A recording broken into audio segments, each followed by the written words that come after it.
అందరికీ నమస్కారం. నేను రామసుధ రచయిత ప్రణీత్ని. ఈరోజు కరెక్ట్గా రామసుధ రిలీజ్ అయ్యి 1 year అయింది. ఈ సంవత్సరంలో ఒక రచయితగా, ఒక మనిషిగా చాలా నేర్చుకున్నానని చెప్పాలి.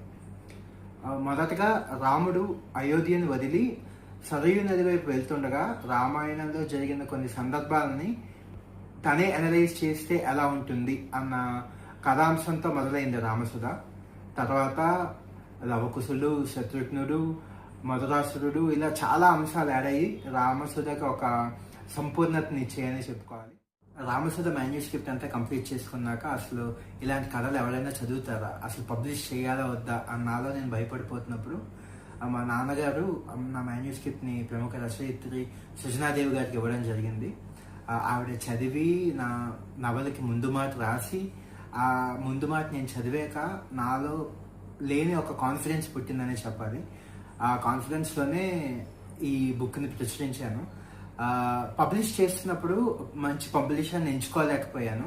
అయినప్పటికీ ఈ పుస్తకాన్ని చాలామంది రివ్యూ చేసి ముందుకు తీసుకెళ్లారు, ప్రమోట్ చేశారని చెప్పాలి.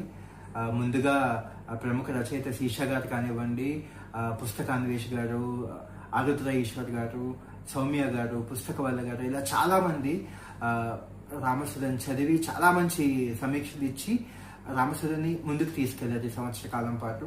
వాళ్ళందరికీ నేను ఎప్పటికీ థ్యాంక్ఫుల్గానే ఉంటానని చెప్పుకుంటున్నాను. త్వరలోనే నా 2వ నవలతో మిమ్మల్ని కలుస్తానని చెప్పుకుంటున్నాను. అండ్ రామసుధ ఎక్కడ ఉంది తెలుసా? మీకు అమెజాన్లో ఉంది, ఫ్లిప్కార్ట్లో ఉంది, నవోదయాలో ఉంది, అండ్ మన విశాలాంధ్రలో ఉంది. ఇంకా మన తపస్వి మనోహరం వాళ్ళ కొత్త యాప్ తపస్విలో కూడా రామసుధ అవైలబుల్గా ఉంది. అక్కడికి వెళ్ళండి. ఈ బుక్లో కూడా అవైలబుల్గా ఉంది. ఖచ్చితంగా చదవండి, మీకు ఖచ్చితంగా నచ్చుతుంది. See you soon.